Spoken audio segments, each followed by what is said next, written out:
Get stampede. Hmm.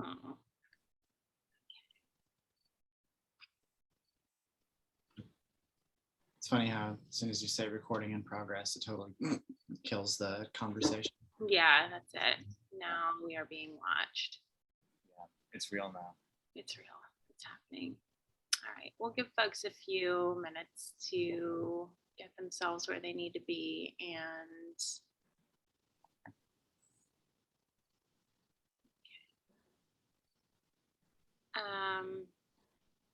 wonderful.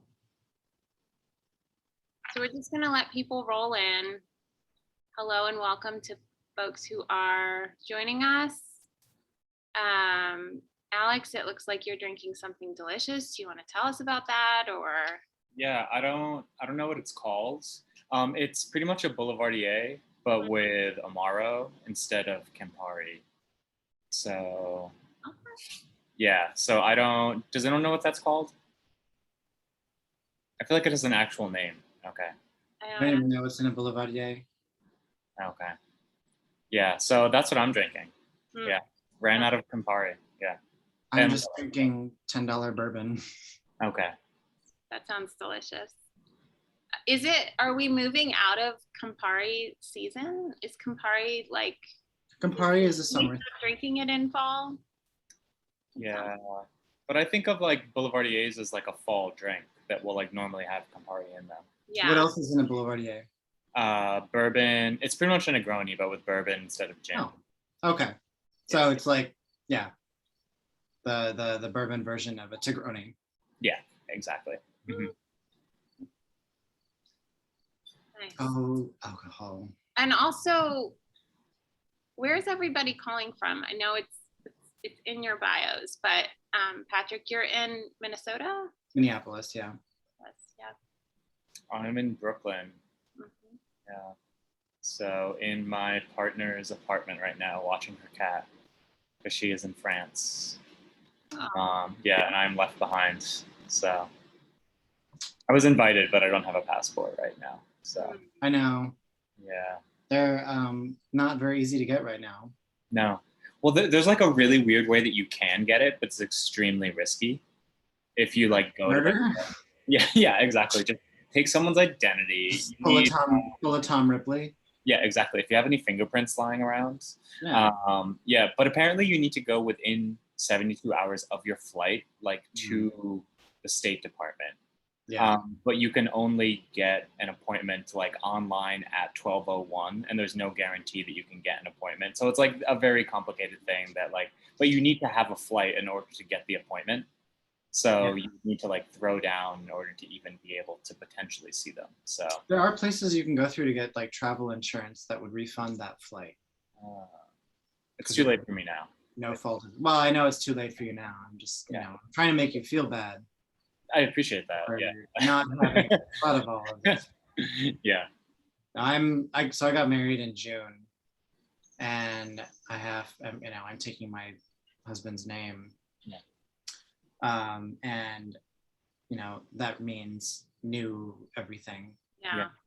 And the first thing, of course, that you need is a new social security card. And of course, that is backed up weeks and weeks and weeks and weeks. And I can't even do any of the other stuff yet, like do the new passport, do the new driver's license, do the, all of that stuff. And that's not even getting into all the financial shit of like my bank accounts and credit cards and stuff. And kind of like, why the fuck did women put up with this? But, Are you going to get to have a second debut novel with like a different name? I should. Why not? My new one, fuck it. Let's just put it under a different name. Who cares? Yeah. Yeah, the debut clock starts over. This is my debut nonfiction. I was thinking about fucking around with poetry just to stick it to people. Like, oh, I'll just do another debut, maybe short fiction next. I don't know. Forever with you. Just keep Play. debuting. Yeah. Do a play. Why not? All right. Well, we will let the latecomers be the latecomers, and we will get started. I am Kristen Iskandrian, and I'm one of the owners of Thank You Books here in Birmingham, Alabama. We are thrilled to have with us this evening Alex McElroy and Patrick Nathan to celebrate Patrick's debut nonfiction and Alex's debut novel.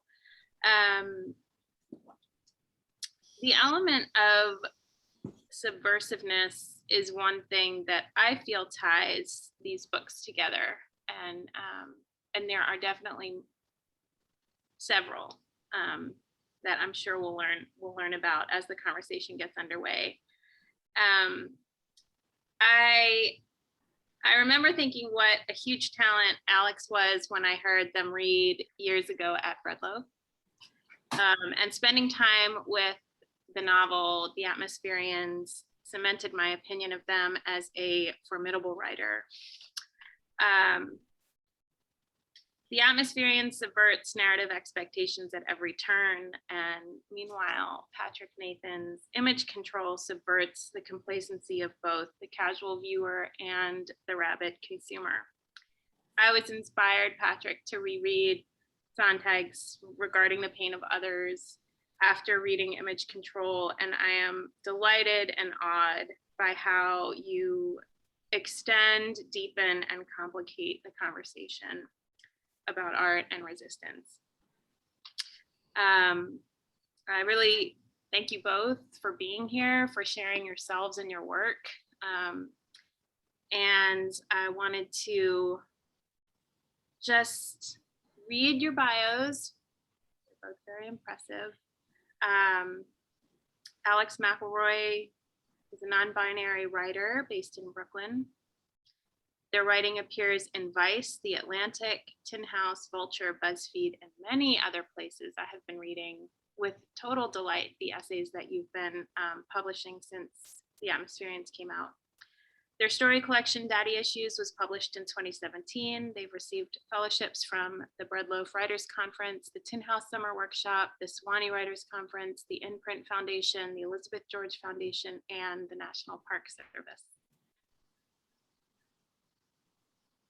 The Atmospherians came out in May and has been sweeping all of the outlets with just total rave reviews.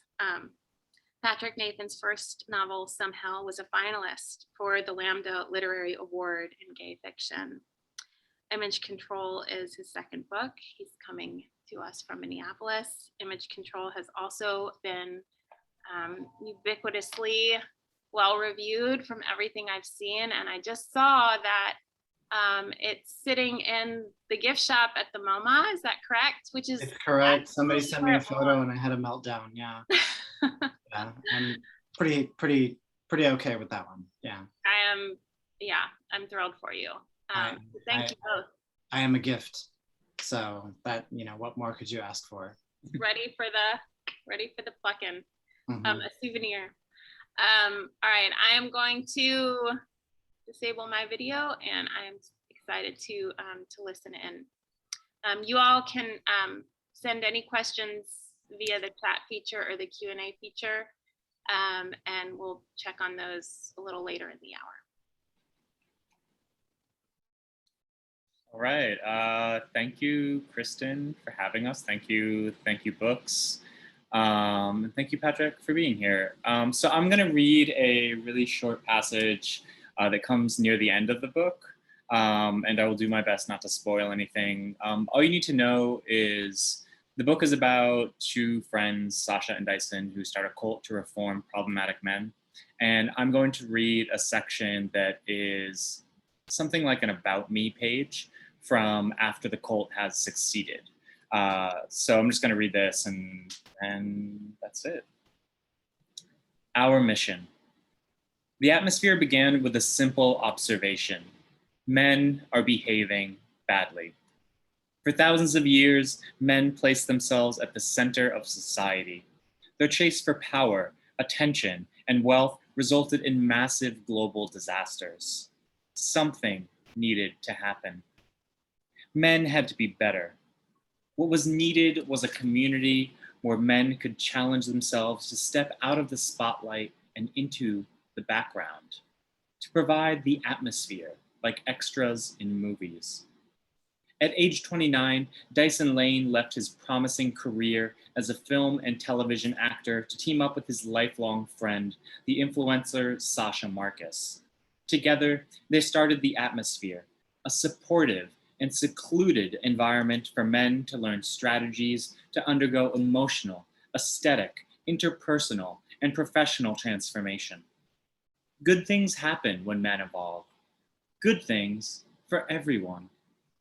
Dyson and Sasha started the Atmosphere on 15 acres of farmland in southern New Jersey. The first class of atmospherians were tested by food scarcity, man hordes, and tragedy. However, Sasha refused to give up on their vision, and 5 years later, the atmospherian lifestyle is practiced officially in over 200 nations.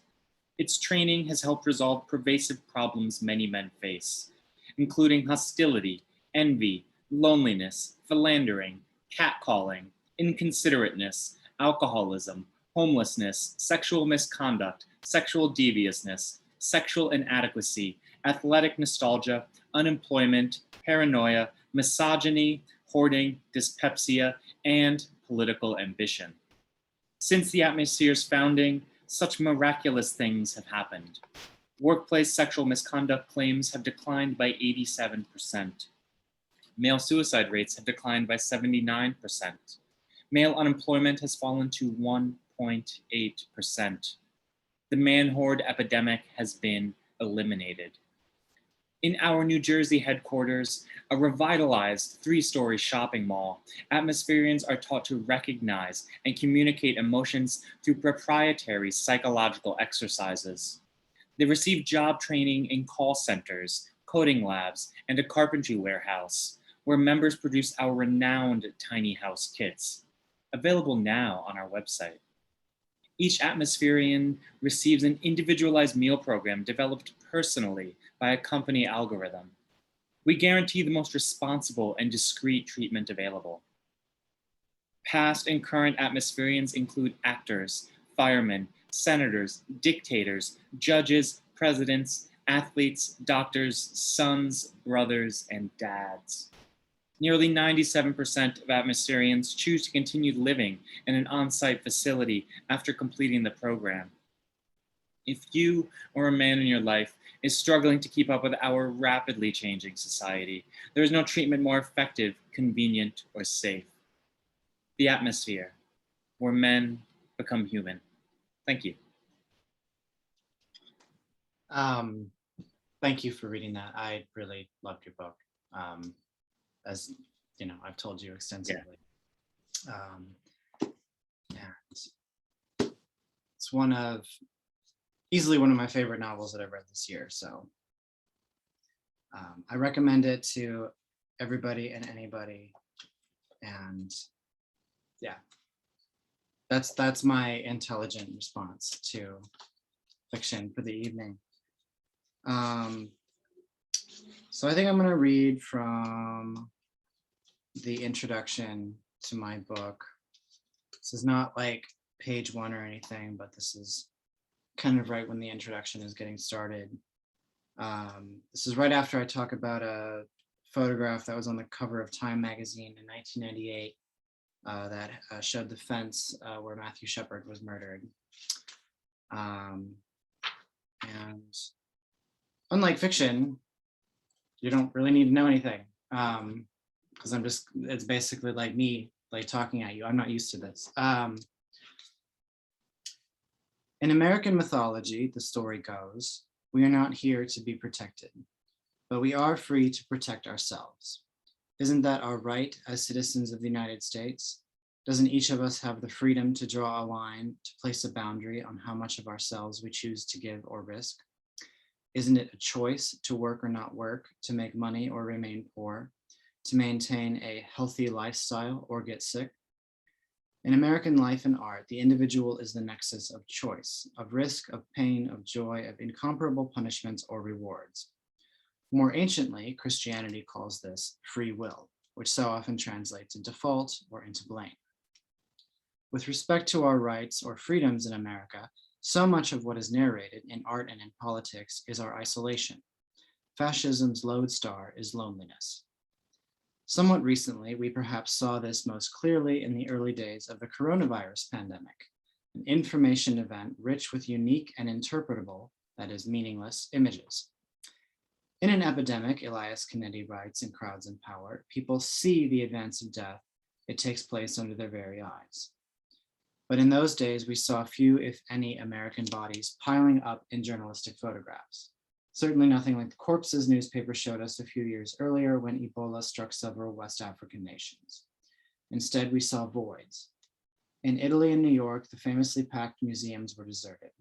In Beijing, home to 21 million people, the streets were empty. Nobody was at the Louvre or the Eiffel Tower, and in the subway stations of dense cities worldwide, one might have heard a pin drop.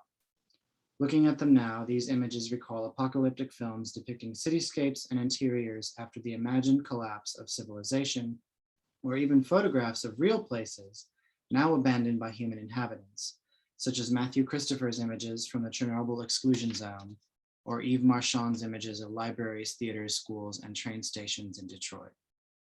But they also don't resemble them, not quite. A ruin is ravaged, sometimes by war, usually by time. Ruins are human-made structures fallen into disrepair. Yet nothing in the images of empty cities and museums is destroyed or crumbling. In Alessandro Gussani's photograph from March 2020, published on the front page of the New York Times, 32 small, identical plastic chairs are spaced 6 feet apart in the massive Baroque courtyard of the Palazzo Marino in Milan. Measures are being taken, the photograph, if we were to read it, might suggest.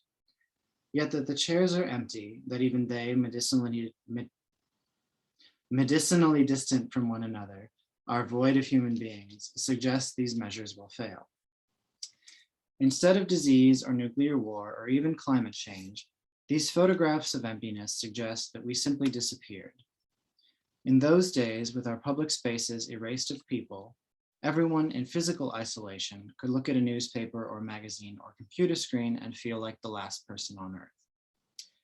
Of course, these deserted spaces appeared alongside other, more familiar and immediate images of emptiness, ransacked shelves. Not only was there a sudden lack of options after a lifetime of redundant plenitude, but we saw repeatedly this scarcity. The emptiness had arrived in our cities, in our own neighborhoods, in our marketplaces. We could no longer buy or sell what we used to freely buy and sell. What was really dying, these images seem to say, was a certain transactional way of life. This was reinforced by various calls to consumption, themselves images of normalcy, of how to survive, assimilate a pandemic. Amid self-imposed quarantine or stay-at-home orders lurked a sense of consumerist opportunity. Waiting out the virus, a book blog has recommendations for you. A magazine wants you to make these suits. An app invites you to learn a new language. It was the perfect time, a retail chain nagged me in one email, to tackle those household projects I'd been ignoring. Never mind that laid-off workers were perhaps not in the mood to shop, or that parents had to homeschool their children, or that some families had to take care of sick and ailing relatives. Never mind that most adults working from home inevitably found their working hours spread over the whole of the day in an office they could never leave. Meanwhile, a magazine said, we'll get through COVID-19 together, especially if you subscribe. It's a hard time, quipped a sex toy retailer, a great reason to spend money. What you need now, a newspaper threatened, is the truth. Whether to instill apocalyptic dread or to convince us to keep calm and carry on shopping, it should shock no one how quickly a global pandemic was assimilated as content. The virus gave every commercial entity a reason to reach out, to check on consumers. The more emotional the tone, the better, be it a mournful note about family or a joke about missing all that dick you used to get. Even the imagination of apocalypse, it turned out, could be personalized, branded, and marketed to specific demographics. That COVID-19 would be an occasion for personal consumption and a source of daily entertainment via memes, language games, and jokes was inevitable. Something, after all, must fill the space left empty by the restaurants and bars that once defined our nights and weekends, by the clothes we bought for others to notice, and above all, by the images of our own we could no longer share. Images of food we didn't prepare, of drinks we didn't make, of ourselves smiling in faraway places our friends and followers may never be able to afford to visit themselves. If we aren't, after all, experiencing desires and making overt, visible choices based on those desires, are we still us? Am I, without perpetually modulating my lifestyle, still me? Thank you. Amazing. Thank you, Patrick. That was great. And I should say back as well. I mean, I really love this book. And as I was telling you, I admire how much of a book it is, that it's just like a long meditation. I sort of embarrassed myself telling Patrick in the lead up when we were talking about this. I was so excited to read the last section. To be fair, I did tell you about it. Yeah, you did tell me about it. So it wasn't as if I just like loved beginning at the end. But then I got there, and I think it was really interesting to see how this is just like a 250-page meditation, like over just Yeah, that you were talking about. Yeah. It was funny when we were originally trying to sell the book. My agent was like, kind of talking to me about how, like, you know, is it essays or is it an essay? And I was like, well, I've always imagined it as, you know, like a continuous, like long, you know, essay. As one person I talked to said, oh, like, oh, a European essay. Or a thread. Or what? A thread. Yeah, a thread. Yeah. But, you know, kind of like from a marketing standpoint, we're like, oh, let's try to talk about it as essays first. And everybody was like, how are these essays if they're, you know, one leading into another? So we eventually sold it as like a complete, you know, essay. And then my editor, once we started working on it, he was like, will you stop calling it an essay? It's a book. It's a book. You know, it's just a book. And I was like, fine, it's a book. It's a fucking book. But yeah, and it's really funny to watch people online talk about how excited they are about my collection of essays. And it's been like, kind of, I kind of just go with it. I'm just like, all right, you know, enjoy, but please start at the beginning and you know, linearly. But yeah, and I think that's also something that kind of speaks to the expectations placed on author, especially an author coming from a literary background, that if you do come out with nonfiction and it's not a memoir, which is basically fiction, it's going to be some sort of collection of ruminations. Do you know what I mean? And I don't know. I think one of the things I'm proudest about, I guess, is that it is a book that doesn't really fit into any of those categories, I guess. Yeah. No, absolutely. And I think that's what like really works in the book. And we talked a little bit about this beforehand, but I guess I want to just ask you first off, like what, we can go back and forth. I have a couple passages that I want to think about, and but like, what were you obsessing about? And maybe that's like a good way for us to, I mean, you know, actually, you gave us a little bit of the like the sales angle, but like, what was it that sort of made you like want to obsess over this for like 200 plus pages? Yeah, I mean, you know, as you know, writing a book is actually a really hard, awful, lonely process, and you know, nobody would do it on purpose, I guess. Yeah. But yeah, so I was obsessed with, first off, I was very obsessed with the way that I was noticing people online use images as metaphors. Particularly, the thing that obsessed me was the way people were using GIFs with a hard G. And the way that these motion graphics were essentially doing the same work that like an ancient, you know, Homeric metaphor would do. And they were increasingly becoming part of the standardized online lexicon, that you use a certain GIF in response to a certain thing. And people see the GIF and they don't even have to read it anymore. They just immediately like understand what you're trying to say. They don't have to pick up the context of it. And then as I was putting those thoughts together, we had our late 2015, early to mid to late 2016 meltdown on a national scale that for most people who are white was a very big shock to me. Most liberal people who are white, I guess. And I realized that the same impulses or the same habits that were leading people to communicate in images online actually is the same process that helped propel somebody like Trump to a very mainstream position. And then the book became a much more urgent existential project. Yeah, absolutely. And I think like, what is it about the image? I guess I want to talk a little bit more about that, like really makes people so willing to, I guess, just accept or receive narrative, because that's something that's really like important for both of our books. Yeah, I talk about like, you know, how I say at one point, like Dyson has the cadence of wisdom without actually the real thing, you know? Right. Well, like, and, you know, and I had a line that I can't find it now in your book, but I'll think of it in a minute. But yeah, I mean, that there's this idea that you know, the men that they're dealing with in your book are all like basically the same carbon copy of like man gone wrong, or even you have the, it's a 12 types. Mm-hmm. Yeah, the 12 types of man. And at the same time, you know, Sasha and Dyson are very much applying a very one-dimensional stamp to try to remake the man. And so in my view, like, the image is very much the thing that dismisses curiosity. Yeah. It cancels out interest. It cancels out wanting to know more. It pushes away the desire to understand. Yeah.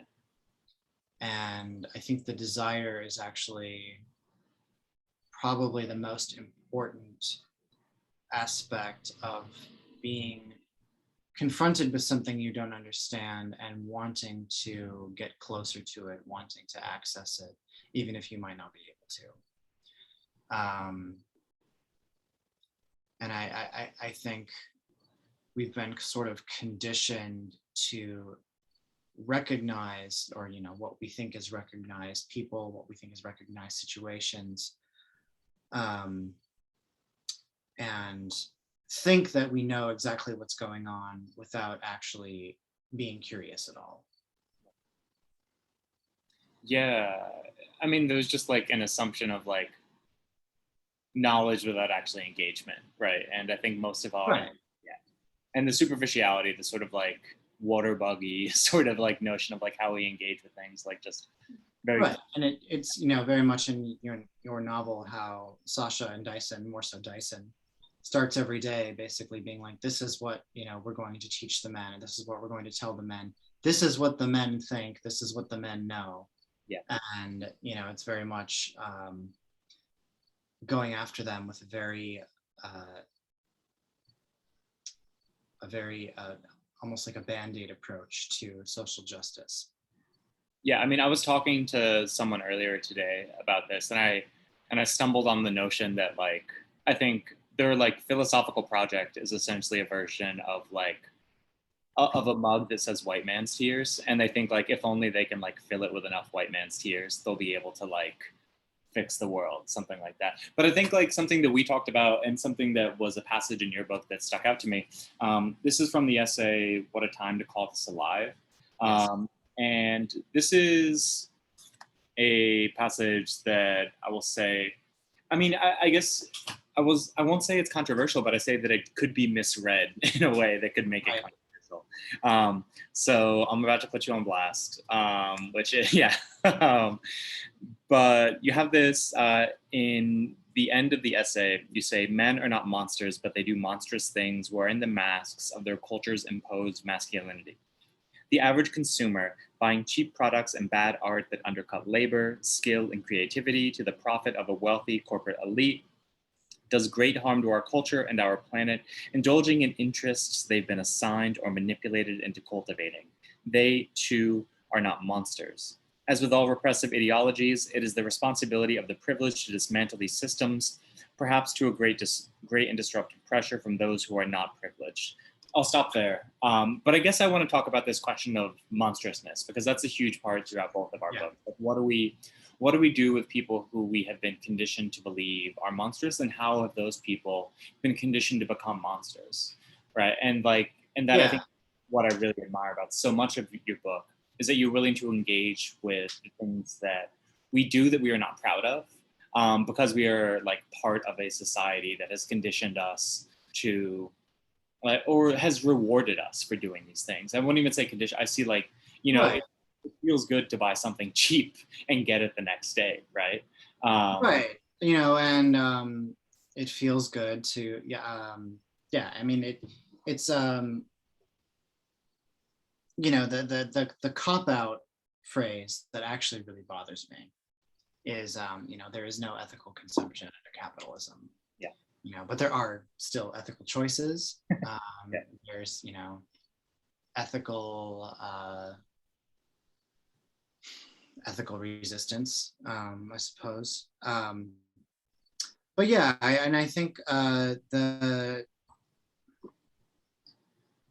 what is really the specter here, which is what we have come to call cancel culture, which is really a dozen different things happening at the same time. And what cancel culture is coming out of is a very fucked up, inadequate, ruined justice system that does not mete out justice.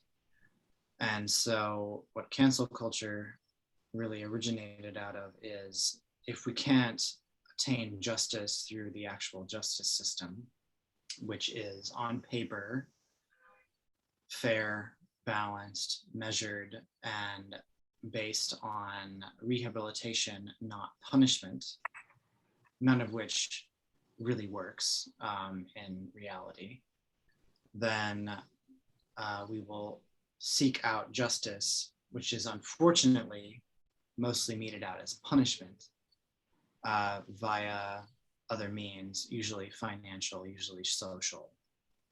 And to do that, it is almost necessary to believe that a person is not eligible for their own future. That a person lacks the capacity or the interest in changing. And really a lot of what cancel culture, and again, this is really putting me on blast because I'm saying a lot of things where if somebody took a snippet of this conversation and posted it online, I would find Is myself, Patrick Nathan the new Barry Weiss? Yeah, I would find myself totally homeless tomorrow and whatever. But it's very much, and this is part of the function of what I call the image in the book, which is collapsing an entire person into what you think you can take in an instant.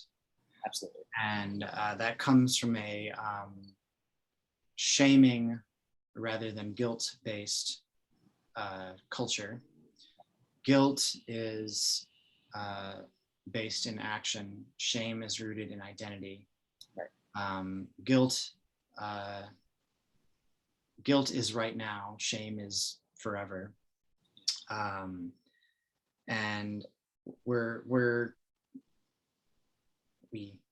I don't know who we is, but it's a pursuit of a form of justice that is very much based in it is very anti-rehabilitative. Right. If that makes any sense. Yeah. And unfortunately what that leads to is a total impossibility of having any leadership on the left side of the political spectrum.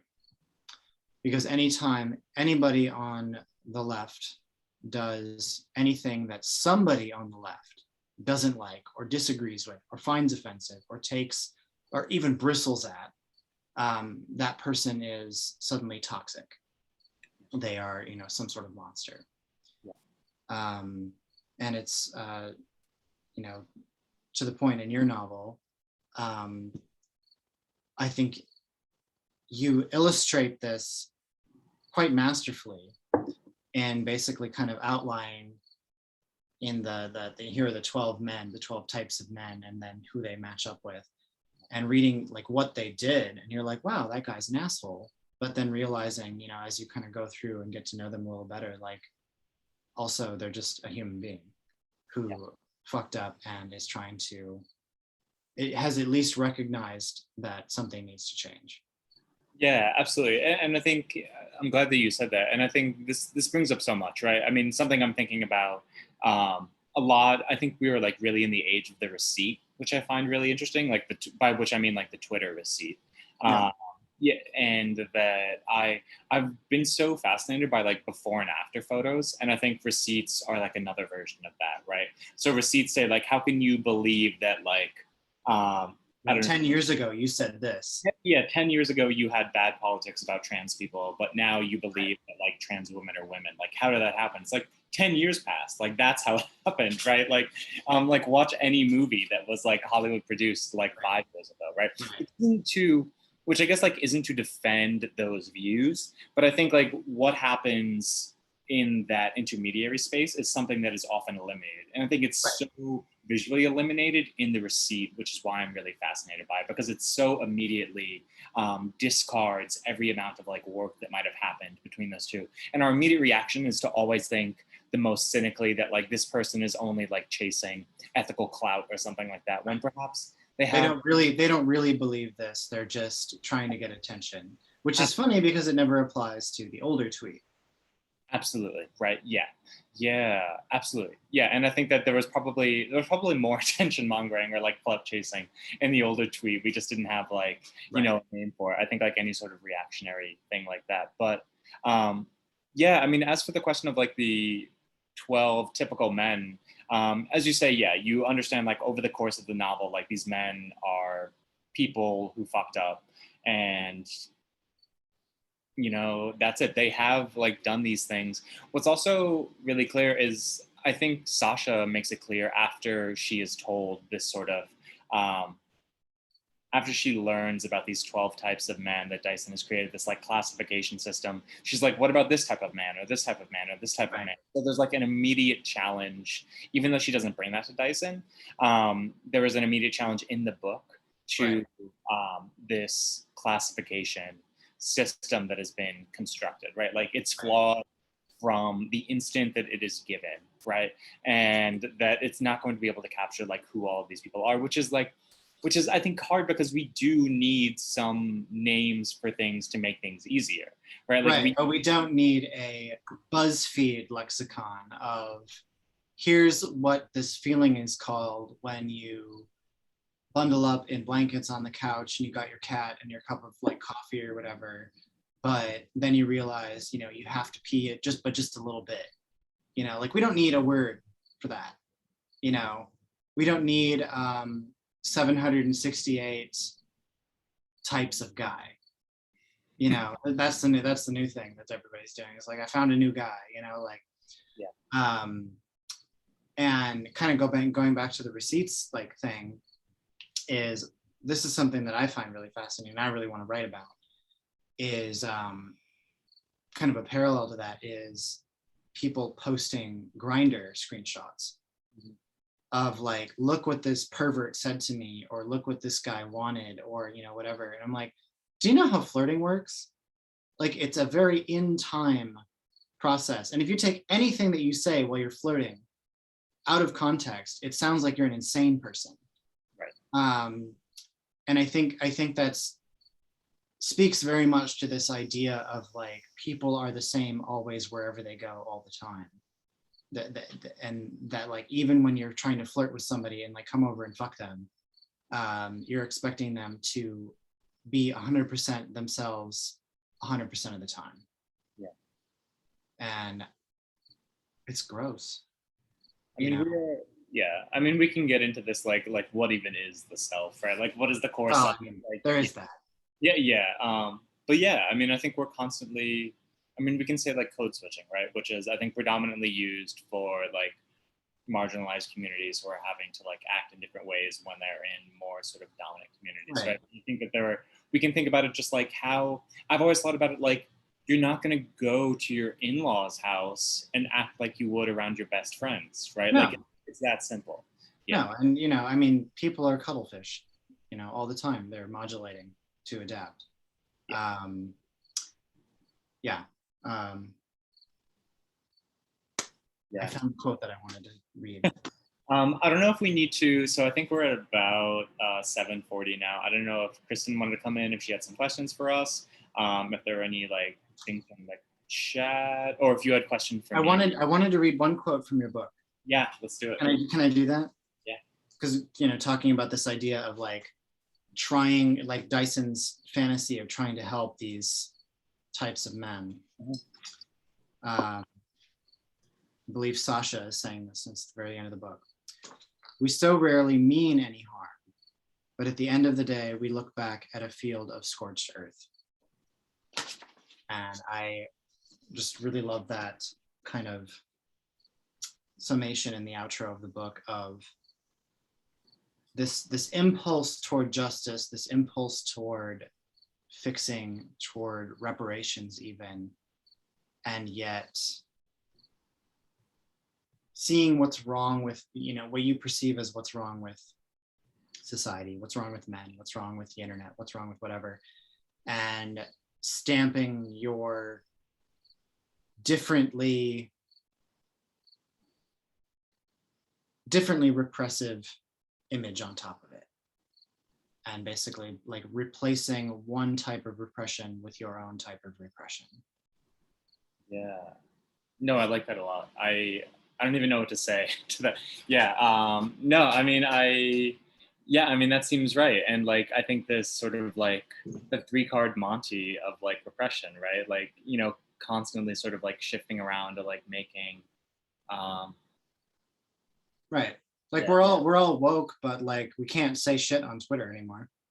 Like I hate to like sound like one of the fucking goons that signed the notorious Harper's letter. Yeah.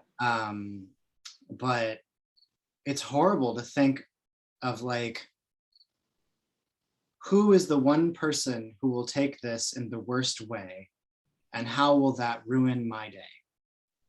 Yeah. To basically think that, and then every time you think that, you're like, like delete, and like, never mind. It's not worth it. It was a good joke, but I don't need that stress in my life. You know what I mean? Absolutely. I mean, I do also think like this could, I mean, this is my like caveat. I know nothing about like evolution. So I'm about to like, say something about evolution, even though I know nothing about it. But I'm just wondering like, I mean, we like very much from my like soapbox, like we weren't made to tell jokes to this many people, right? Like it's like, no, back when we were fish, it was clear that we only meant to burble at the fish that were nearby, like, yeah. No, it's and this, somebody asked me the other day, is like, well, is it possible to talk to this many people benevolently? And I just, my view is just, who owns the technology? Who is profiting off of the platform on which we are trying to communicate? Twitter is democratic in the sense that anybody can log on and say whatever the fuck they want. Yeah. But it is incredibly fascist in the sense of how its algorithms select, how it trains people over time what to say, all that kind of fun stuff. Absolutely. How Glenn Greenwald can make 7 figures by being a fucking idiot, but just because he says like, I just want to say what I want to say. Absolutely. Even though he's sort of like classic just asking questions, which will just have like responses. Yeah. Camille Paglia for another generation. Yeah. Okay, well, we can invite Kristen back in. We had a blip of her for a second. Yes, sorry about that. Yeah. No, I'm happy to listen to you talk. And I would invite our guests to send their questions if they have any. I was thinking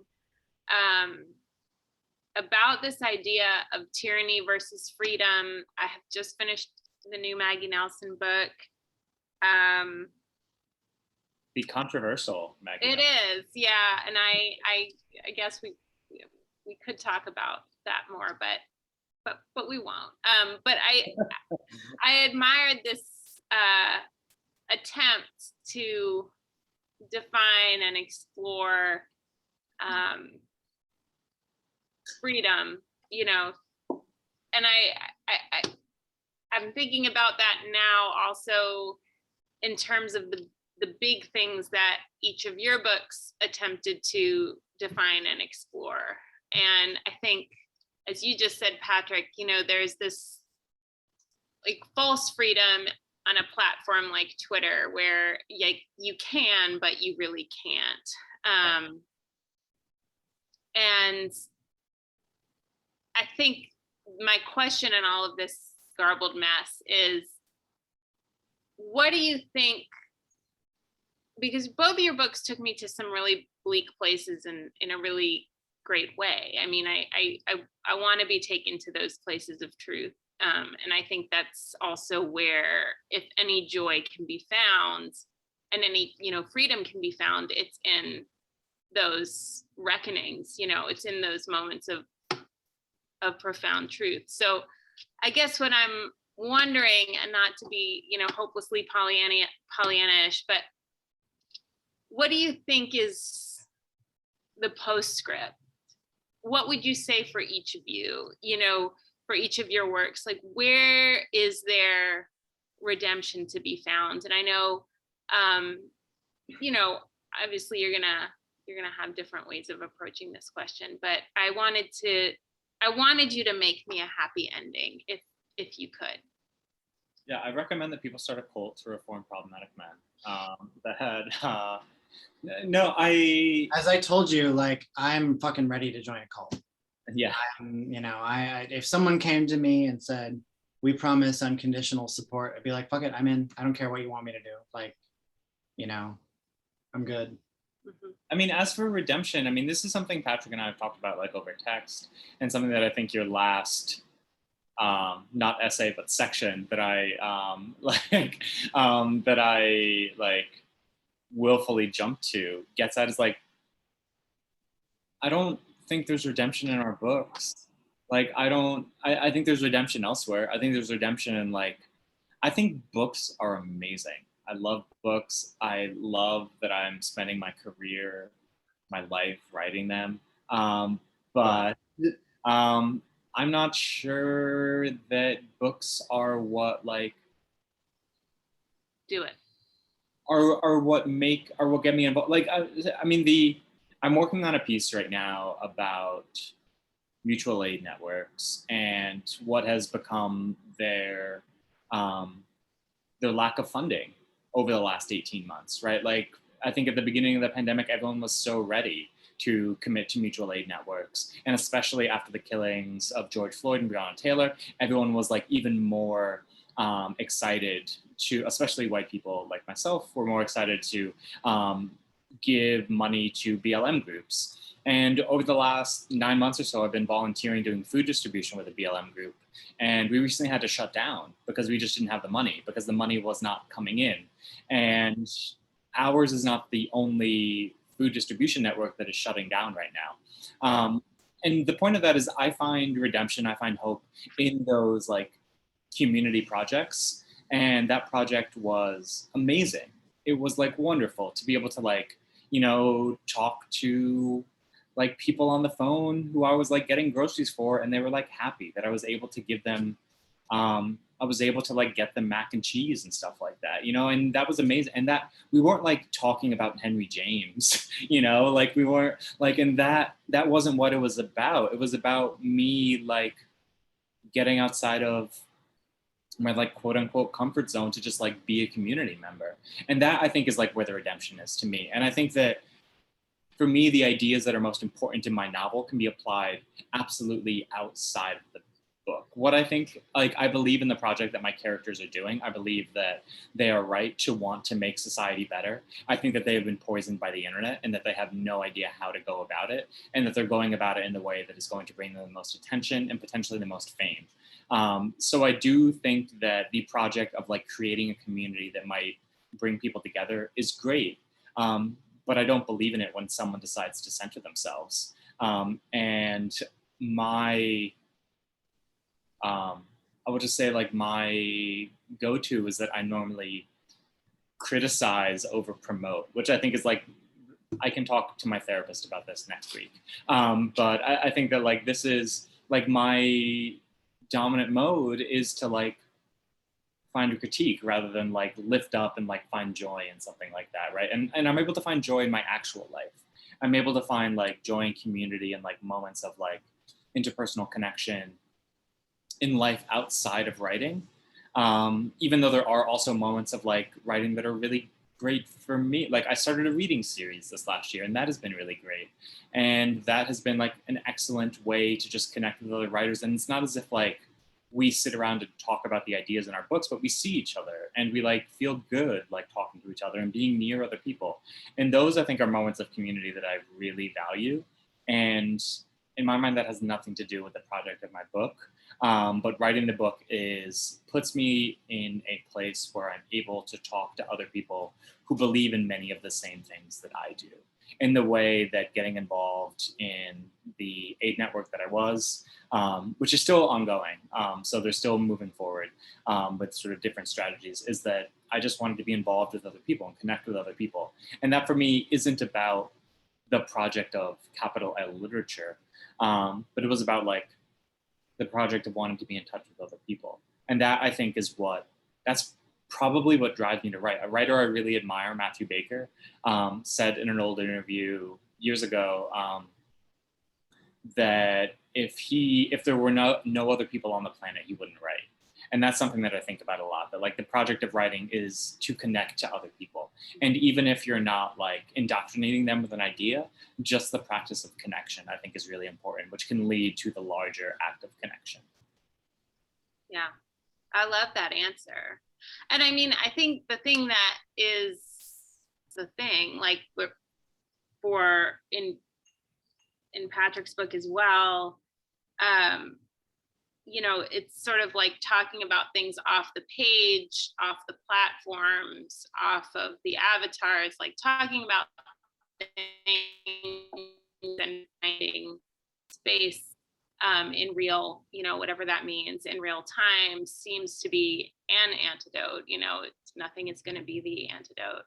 But you know, both of your books end with these really memorable images, and I don't want to give, you know, spoilers or contextualizing information, but there's this sort of like moment of nourishment, however we may judge that, in the Atmosphereans, and then there's this kind of this quiet, you know, but resigned going under image that Patrick uses at the very end there. And they just struck me as synchronous in this crazy way, where somewhere, you know, amidst that that drowning and that chaos, there is like a recognition of what at least is real, and the scales have fallen from the eyes of these players, these characters. I don't know how you feel about talking about your craft and your process, but I think that's something that folks always love to hear about, is sort of how long did this take you? Where did these ideas germinate? Patrick, you talked a little bit more about that in the beginning, but you know, how'd you go from novel to nonfiction? Where did those seeds get planted? Well, so I always wanted to be like, you know, taken seriously as a writer of fiction and as a writer of nonfiction. And back when I was first drafting my novel, that meant, you know, I'm going to write literary criticism, or like very literary essays, like a la David Foster Wallace or William H. Gass, or, you know, whatever. And it wasn't until I started to read Teju Cole and Susan Sontag and Maggie Nelson that I kind of had a big shift toward like, what if I wrote a very different kind of critically engaged work. And a lot of my nonfiction began to shift from, let me talk about books and how literature works, which I did for a long time, to this fucking shit scares me and I'm going to say something about it. And here's why I think the way we think about it or the way we talk about it or whatever is stupid or incomplete or dangerous. And unfortunately, that means that I respond to things very slowly. There are a lot of things that I see on kind of like a daily basis that I'm like, I know what I think about this, but it would take me way too long to respond to it to, you know, get in on the marketing machine or whatever. But no, I actually wrote another novel in between my first novel, in between my first novel's acquisition and my first novel coming out. Like I had a completed second draft of a new novel before the first book even came out. But immediately I was working on, I knew that I wanted to write a collection of essays or a long, you know, nonfiction book. And I think really what it was a kind of concern that I felt could not be addressed in fiction. And it was very much as I said elsewhere, it was a hysteria. It's basically like I was starting to panic about a lot of the things that I was seeing and that I didn't really see people talking about in an adequate way. So I began to publish a few essays here and there, and I realized they were all kind of piece by piece part of the same project. And Alex, how has it been for you writing, you know, some nonfiction in the wake of the novel? You're almost ready for your debut nonfiction book. Yeah, someone said that to me the other day. I'm very excited to spam my agent with a new book idea. No, I mean, I've been saying, my joke is that I literally have nothing better to do. So like that's a great place to be in. But I mean, a lot of the essays that I've been writing have been personal. And that, I think, for me is a fairly easy mode for me, by which I don't, I think for a lot of people it's more difficult. For me, I find the idea of like reporting extremely daunting. So like I've looked back and like most of the essays that I've been writing have been personal. And I think that they're things that I was just interested in talking about. A lot of them I saw a while ago, like a tweet from Alexander Chi, which he said something like, anytime you write, like never write more than one paragraph in an interview. And if you do write more than one paragraph, save it in a Word doc and then turn it into an essay.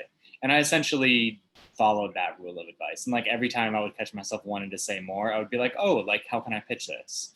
And I was lucky to like have some friends who were also doing like freelance work, and they helped me with my pitches.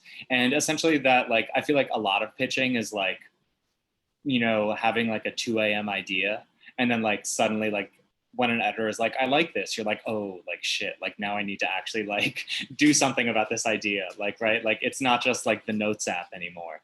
But I think it was really good practice for me, and it was something that I, for the longest time, like when I was doing my PhD, I was really bad at pitching. But I also realized that I liked it a lot, and I liked sort of having, there were some pieces, for instance, I had an essay in Harper's Bazaar about being a kid and swimming in strangers' pools when I went on jobs with my dad, and that's something that comes up in Sasha's life as well. So that was really fun for me. The like everything in this novel is a work of fiction, like record scratch, except, you know, every once in a while there are things that absolutely inform our fiction. So those things I think were just good practice of thinking about like what is both influential to my fiction, and also is actually my own life. And the narrative that happened to me is very different from what happens to Sasha.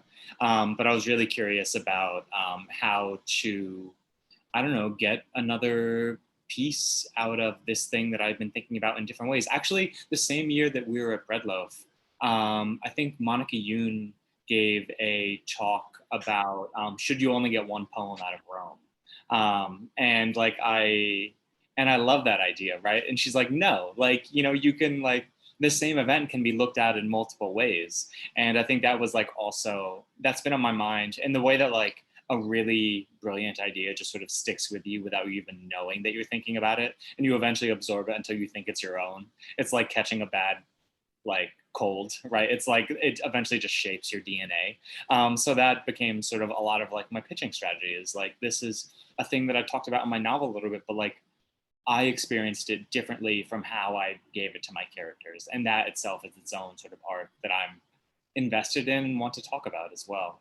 So I think I just had a lot more to say that I think, especially when you write a novel, you do so much research and thinking. And there's so much that like, there's so many weeds that sprout up, right? And like, we're normally taught to just like pluck those weeds and like throw them aside. But like, what if we like, you know, turn them into like dandelion green salad or something like that, to create an awful metaphor. Yeah. Well, no, that, I mean, and, you know, I think there's a lot of wisdom in the idea that, you know, writers generally have just a few obsessions or are trying to tell the same story again and again from different vantage points or using, you know, different tools,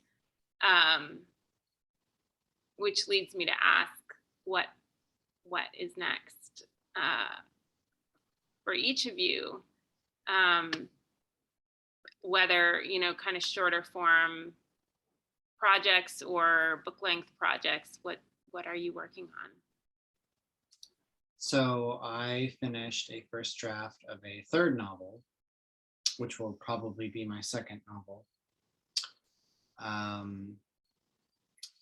And I'm currently working on a book proposal for a new work of nonfiction that are essays, for real this time, against futurelessness. Basically reacting against this idea that the future has been withdrawn from 2 generations of people. Those are my next 2 books. Are you picking up threads from image control, or would you say you're? Very much so. The idea of people being people perceiving themselves as being kind of stuck in a eternal present is very much part of that. But it goes much more, this new one would go much more into globalization and the imagination of sanctuary, climate change, the structure of torture, the increasing criminalization of motherhood. This very much that on a global scale, trying to freeze everything in place, whether it's the people who we are literally going to cause to drown by our own irresponsibility with climate change, by people who are frozen in place in their financial inequality, by people who are told that they have no bodily autonomy, you know, et cetera, et cetera, et cetera. I feel like to use a David Mitchell word, the corporocratic structure of most governments on Earth is very much setting itself up to completely turn people from human beings into assets. And that is very much what I want to react against in these essays. I'm writing a Guggenheim application for it right now, and I've never felt so fraudulent. It's great. Good luck. That sounds really great. I feel Great. horrible. I hope to never write another short story again, which is, which may or may not happen. But I sent my agent a draft of my new novel a couple weeks ago. And I have an idea for a third novel as well. The second novel is about a husband and wife who trade bodies, and one of them goes missing. So it ends up being sort of like Katie Kitamura's A Separation meets Freaky Friday. So that is what I'm working on right now. It's just sort of waiting on comments from my agent to see if it's any good. And then I will go from there. That sounds great. Well, not sure if we have anything from the group. Do either of you have final questions for each other? I think I'm good. Yeah. Yeah. I'm good. But this was great. Yeah. Thank you so much. Thank you both. I forgot to show your book as I introduced you, which seemed crazy. There we go. We all did it. Yeah. All right. That's it. That's the one. Thank you both for joining us. And thank you, folks, for tuning in. Support your local booksellers or support us here at Thank You Books. Send your friends our way. We've got Patrick and Alex's book in good supply. And check our events calendar for things that are upcoming. And I'm excited to read and hear about what each of you is doing next. So thank you so much for sharing your time. Get comfortable. It'll be a while. That's okay. What is time? Yeah. What is futurelessness, really? Mm-hmm. All right. Good night to everyone. Good night. Thank you both. Thanks so much.